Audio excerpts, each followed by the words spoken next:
Hello everyone, welcome to officer Bitiya. We discussing daily current affairs and analysis. तो शुरू करते हैं आज के डिस्कशन के साथ। देखते हैं कौन से आर्टिकल्स इंपॉर्टेंट है from UPSC point of view. The first article is about Vinay Samarasya Yojana. तो जो योजना है दैट इज़ विनय समरस्या योजना एक तरह से ही अवेयरनेस प्रोग्राम है, जैसे कि जागरूकता प्रोग्राम है जिसको कर्नाटका गवर्नमेंट ने अनाउंस किया है। तो ये स्टेट बेस्ड स्कीम है। तो यूपीएससी डायरेक्टली ऐसे क्वेश्चन पूछ सकती है कि विनाया समरस्या योजना कौन से स्टेट से बिलोंग करती है। Then you should know it belongs to the state of Karnataka. यहाँ पर बेसिकली क्या एम है स्टेट का लॉन्च करने का ये स्कीम। बेसिकली यहाँ पर स्टेट में बहुत ज़्यादा अनटचेबिलिटी है, छुआछूत बहुत ज़्यादा है ग्राम पंचायत से एरिया में। तो इसीलिए उनको दूर करने के लिए, उसको ख़त्म करने के लिए गवर्नमेंट ने ये स्कीम को लॉन्च किया है। कुछ डिटेल्स में देखते हैं। यहाँ पर जो 3 साल का एक दलित लड़का था जिसका नाम विनय था, उसके नाम पर ही इसको रखा गया है जो स्कीम का नाम है। जो विनय की फैमिली है वो कोप्पल डिस्ट्रिक्ट मियापुर विलेज में रहती है एंड उनको 25,000 रुपये का फ़ाइन लगा दिया गया है जो विलेज के लीडर्स थे, क्योंकि उन्होंने एक ऑफेंस किया था कि वो जो लड़का है वो लोकल टेम्पल में जाने की कोशिश कर रहा था। एंड फाइन ही नहीं, जो विलेजर्स है उन्होंने उनके ऊपर सोशल बाइकआउट करना शुरू कर दिया जो उसकी पूरी फैमिली थी।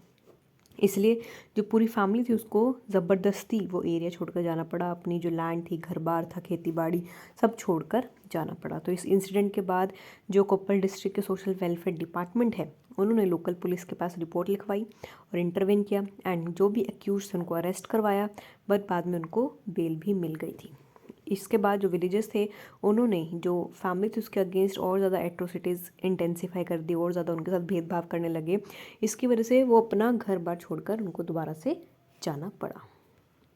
तो इसी के लाइट में ये जो स्कीम है ये सामने आई है जहाँ पर गवर्नमेंट ने बात किया है अनटचेबिलिटी को दूर करने की। और ये जो विनय समरस्या योजना है इसको 14 अप्रैल को लॉन्च किया गया है क्योंकि उस दिन अम्बेडकर जयंती भी है। जो कन्विक्शन रेट है एट्रोसिटीज़ के अगेंस्ट, SC ST के अगेंस्ट कर्नाटका में वो बहुत ज़्यादा बढ़ते जा रहे हैं। ऑल्दो वो सिर्फ 7% है बट बहुत ज़्यादा क्रूड है। 23,000 केसेस में से जो रजिस्टर किए गए हैं कर्नाटका में 2019 से 19,000 केसेस अभी भी पेंडिंग हैं।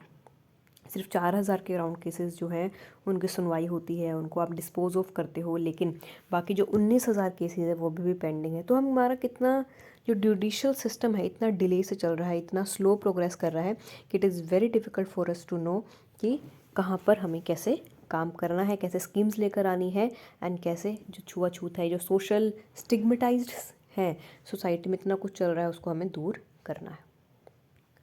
Next is about national education society for tribal students. जो नेशनल एजुकेशन सोसाइटी है ट्राइबल स्टूडेंट्स के लिए वो एक तरह से ऑटोनॉमस ऑर्गेनाइजेशन है जिसको इस्टेब्लिश किया है 2 अप्रैल से। एंड ये जो ऑर्गेनाइजेशन है ये इसका 4th फाउंडेशन डे सेलिब्रेट कर रही है, मतलब इसको 4 साल हो गए हैं बने हुए, तो इसी वजह से ये न्यूज़ में थी। जो 4th फाउंडेशन डे है वो सेलिब्रेट किया जाएगा ट्राइबल कल्चर सेंटर में जमशेदपुर झारखंड में। जो अर्जुन मुंडा है वो जो मिनिस्टर हैं ट्राइबल अफेयर्स के वो इस पर्टिकुलर इवेंट को अटेंड करेंगे। एम देखते हैं नेस्ट का। जो नेस्ट है उसने अपनी जर्नी 4 साल पहले शुरू किया था। मेजर एम क्या था? मेजर एम यही था कि जो ट्राइबल बच्चे हैं जो ST कम्युनिटी से बिलोंग करते हैं उनको हाई क्वालिटी एजुकेशन हमें प्रोवाइड करना है ताकि उन्हीं के इन्वायरमेंट में उनको एजुकेशन दिया जाए, क्योंकि उनका इन्वायरमेंट बहुत आइसोलेटेड होता है, वो बाहर नहीं जाते, अपने ही एरिया में लिमिटेड रहते हैं, वहीं तक सीमित रहते हैं। तो इसलिए जो गवर्नमेंट है वो कोशिश कर रही है कि उनको उन्हीं के एरिया में जाकर पढ़ाई दिया जाए, बेस्ट क्वालिटी एजुकेशन दिया जाए ताकि वो भी तरक्की करें और पिछड़े ना रहें। माइलस्टोन देखते हैं। उसके भी 4 साल हुआ था लेकिन उसने काफ़ी सारे अचीवमेंट्स यहाँ पर हासिल किया है। यहाँ पर उन्होंने 391 नए स्कूल्स बनाए हैं, 140 अभी अंडर कंस्ट्रक्शन चल रहे हैं और जो 123 स्कूल्स हैं वो काम करना शुरू हो चुके हैं। टारगेट्स देखते हैं। जो नेक्स्ट हैं और जो मिनिस्टर ऑफ ट्राइबल अफेयर्स हैं उन्होंने टारगेट सेटअप किए हैं ताकि अपना कंस्ट्रक्शन कर सकें वो 452 स्कूल्स का। एंड जो पेंडिंग 67 स्कूल्स हैं वो भी कंप्लीट करने की बात की जा रही है बाय 2025। जो भी स्कूल्स बनाए जा रहे हैं उसके अंदर आर्ट फैसिलिटीज़ दी जाएगी जो कि नवोदय विद्यालय की लाइन पर होंगे। और ये IITs NITs जो रिस्पेक्टिव स्टेट्स के हैं जो टीम्स हैं वो इस कंस्ट्रक्शन में स्कूल्स की हेल्प कर रही है। तो एक तरह से होलिस्टिक प्रोग्राम है जहाँ पर हम कोशिश कर रहे हैं डिफरेंट वर्ग के जो लोग हैं वो आएँ और यहाँ पर कंट्रीब्यूशन दें और ट्राइबल एजुकेशन को एक सक्सेस बनाएं। Next is about DBT Bharat portal. DBT Bharat portal एक तरह से सेंट्रली स्पॉन्सर्ड स्कीम है जहाँ पर 53 जो डिफरेंट मिनिस्ट्रीज़ हैं वो एक साथ आई हैं और उन्होंने बात किया है कि जो बेनिफिशरीज़ हैं DBT में, that is direct benefit transfer, वो डायरेक्टली लोगों तक पहुँचे। इसमें क्या होता है, जैसे जो सेंट्रल गवर्नमेंट होती है वो कुछ राशन, सपोज अगर हम पैसों की बात करें, जैसे जनधन अकाउंट में जब पैसे डालने थे तो वो DBT के थ्रू ही ट्रांसफ़र किए गए थे। तो उसमें क्या होता है, जो सेंट्रल गवर्नमेंट है वो डायरेक्टली, तो जो हमारे बेनिफिशरीज हैं, सपोज मिस्टर एक्स हैं, उनके अकाउंट में नहीं डाल सकती, तो बीच में काफ़ी सारे इंटरमीडिएटरीज होते हैं जो एक काम करते हैं। अब क्या होता है, वो सपोज़ 500 रुपये ट्रांसफ़र करने थे, वो 500 रुपये एक्स के अकाउंट में ना ट्रांसफ़र होकर या तो उसके अकाउंट में 100 रुपये ट्रांसफ़र हो रहे हैं, बाकी बीच में 100 करके गायब हो जा रहे हैं, तो या तो उसके पास पहुंच ही नहीं रहे, या मिस्टर एक्स की जगह मिस्टर वाई को पैसे पहुंच रहे हैं। तो इस तरीके से काफ़ी सारे इश्यूज़ आते हैं हमारे डायरेक्ट बेनिफिट ट्रांसफ़र स्कीम में, जिसका हमें ध्यान रखना है। ये जो इनिशिएटिव है जिसको लॉन्च किया था इंडियन गवर्नमेंट ने 1 जनवरी 2013 में, ताकि जो रिफॉर्म्स है डिलीवरी सिस्टम में वो किए जा सके। हमारा जो फास्टर फ्लो है फंड्स का, ताकि जो पैसे हैं वो डायरेक्टली बेनिफिशियरी अकाउंट में पहुंचे, उनको इन्फॉर्मेशन दी जाए, इसके ऊपर गवर्नमेंट मेजर फोकस कर रही है। और जो एम है DBT का वो यही है कि ट्रांसपेरेंसी लेकर आनी हमें अपने सिस्टम में, और जो बेनिफिशरीज हैं सब्सिडरीज ट्रांसफ़र कर रहे हैं वो बेनिफिशरी डायरेक्टली उनके अकाउंट में ट्रांसफ़र हो जाए। एंड इससे क्या होगा, अगर डायरेक्टली ट्रांसफ़र हो रहा है बिना किसी में इंटरमीडिएटरी के, तो फ्रॉड के चांसेस भी कम हो रहे हैं और जो डिलीवरी सिस्टम है वो भी इम्प्रूव होता नज़र आ रहा है। अब देखते हैं कि कितने ज़्यादा DBT ट्रांसफ़र होते हैं पूरे नेशन में। अगर हम कैश बेस्ड DBT के देखते हैं तो वो 70.6 करोड़ बेनिफिशरीज़ हैं। अगर हम काइंड की बात करें तो वो 74.1 करोड़ बेनिफिशरीज़ हैं। Central plan scheme monitoring system देखते हैं, एक तरह से इम्प्लीमेंट किया जाता है controller general of accounts office से। यानी इसका मेन एम यही है कि कैसे कॉमन प्लेटफॉर्म लेकर आ रहा है कि डायरेक्ट बेनिफिट ट्रांसफ़र किए जा सके। जो बेनिफिशरी हैं जो प्रिपेयर करते हैं by taking the help of CMSS digital signing, and जो आधार पेमेंट ब्रिज लेकर आते हैं, पेमेंट्स प्रोसेस किया जाता है आधार के थ्रू, आधार के सिस्टम के थ्रू वेरिफिकेशन होता है, उसके बाद ही पेमेंट ट्रांसफ़र यहाँ पर किया जा रहा है। So this was about DBT।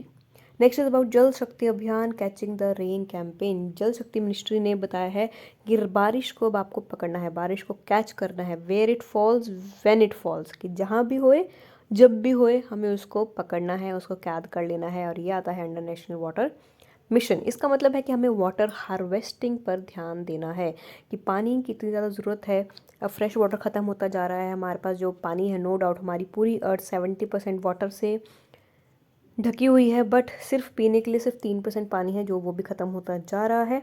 तो इसलिए इम्पॉर्टेंट है कि हम जो बारिश है उसका पानी हार्वेस्ट करें, इरिगेशन के लिए यूज़ करें, कुकिंग के लिए यूज़ करें और इसका सेवन भी करें। जल शक्ति मिनिस्ट्री है, उन्होंने इसको लॉन्च किया है 29 मार्च को। इसका एम देखते हैं, एम यही है कि हमारे पास वाटर कंजर्वेशन को लेकर जो मेजर्स हैं उनको इंटेंसिफाई करना है। जो नोडल डिपार्टमेंट है वो वाटर रिसोर्सेज रहेंगे स्टेट डिपार्टमेंट्स की, एंड वही रिस्पॉन्सिबल होंगे इस कैंपेन को कैरी आउट करने में। अब देखते हैं कि इस कैंपेन में क्या किया जाएगा। इस कैंपेन में जो मल्टीपल जल शक्ति केंद्रज हैं उनको सेटअप किया जाएगा स्टेट डिस्ट्रिक्ट्स में। यही जो केंद्रज होंगे वो एक तरह से नॉलेज सेंटर की तरह काम करेंगे, ताकि अवेयरनेस आए, ताकि कैसे हमें वाटर कंजर्वेशन टेक्निक्स यूज़ करनी है।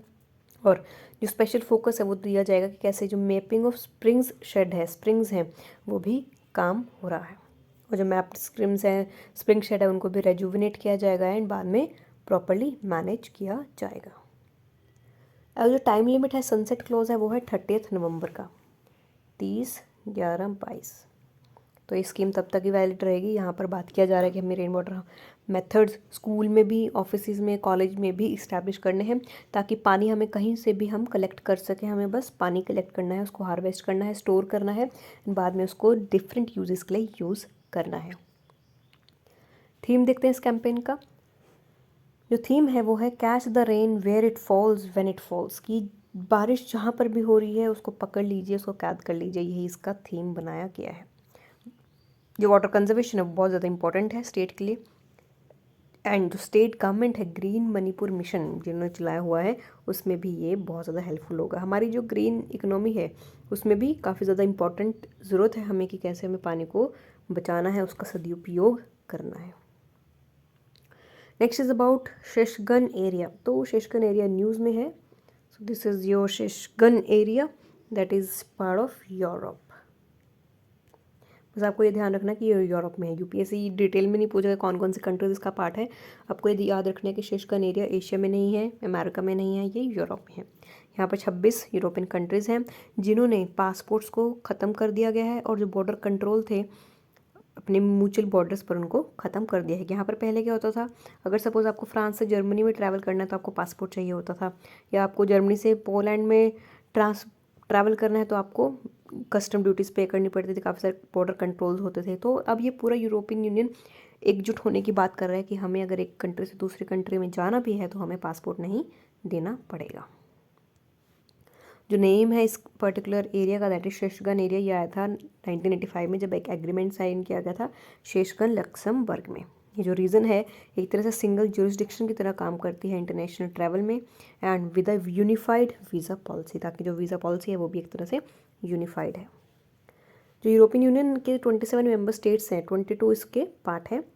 और क्या काम है, क्या यूसेज है इस एग्रीमेंट का, यहाँ पर जो 400 मिलियन सिटीजन्स हैं, चाहे वो ईयू नेशनल्स के हों चाहे ना हो, टूरिस्ट हो, बिजनेसमैन हो, या कोई इलीगली आया हो या लीगली आया हो, जो ईयू की टेरिटरी में प्रेजेंट है उनको फ्री मूवमेंट का प्रेवलेंस दिया जाता है, उनको फ्री मूवमेंट का प्रिविलेज दिया यहाँ पर जा रहा है।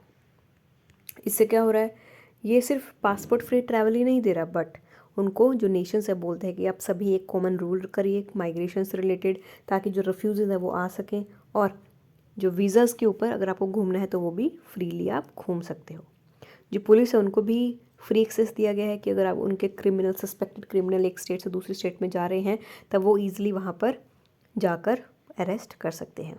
जो स्टेट्स हैं वो चेक्स भी रीज़नेबल लेवल पर लगा सकते हैं नेशनल सिक्योरिटी के लिए, पब्लिक पॉलिसी के लिए। वो सिर्फ 10 दिन के लिए ही वैलिड रहेगा। और लेकिन अगर कुछ ज़्यादा एक्सेप्शनल सर्कमस्टांसेस हो जाते हैं तो उसको 2 साल तक एक्सटेंड किया जा सकता है। अब इसके मेंबर नेशंस देखते हैं कौन सी कंट्रीज़ इसका पार्ट है।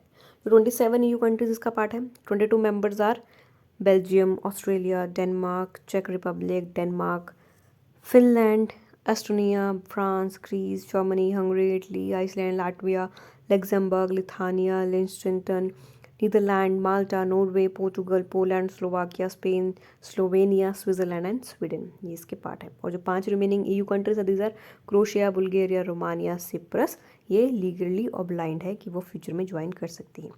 एंड एक ने ऑप्ट आउट किया है दैट इज़ आयरलैंड ने, एंड ये अपने जो ऑपरेशंस है एक तरह से अपनी वीज़ा पॉलिसी बनाकर ही करता है। जो लिechtenstein है, आइसलैंड, स्विट्ज़रलैंड, नॉर्वे है, ये ईयू के मेंबर नहीं है बट इन्होंने इसको ज्वाइन किया हुआ है इस एग्रीमेंट को।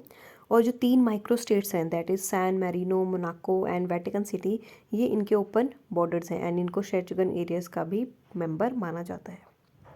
क्योंकि अगर आपको एक कंट्री से दूसरी ट्रैवल में करना है तो आपको शेषगन मेंबर कंट्री का पार्ट होना पड़ेगा, क्योंकि इन्हीं कंट्रीज़ के थ्रू आप एक कंट्री से दूसरे कंट्री में ट्रैवल हो सकते हो, otherwise it will be very difficult for you to travel to these countries. तो इसलिए ट्रांजिट के लिए हमें ये बहुत ज़्यादा ज़रूरत है, रास्ते के लिए हमें ये एरिया ज़रूरत है, तो इसलिए इस पर्टिकुलर कम्युनिटी का शेषगन एरिया का हमें मेंबर होना पड़ रहा है। So that is why it is very important.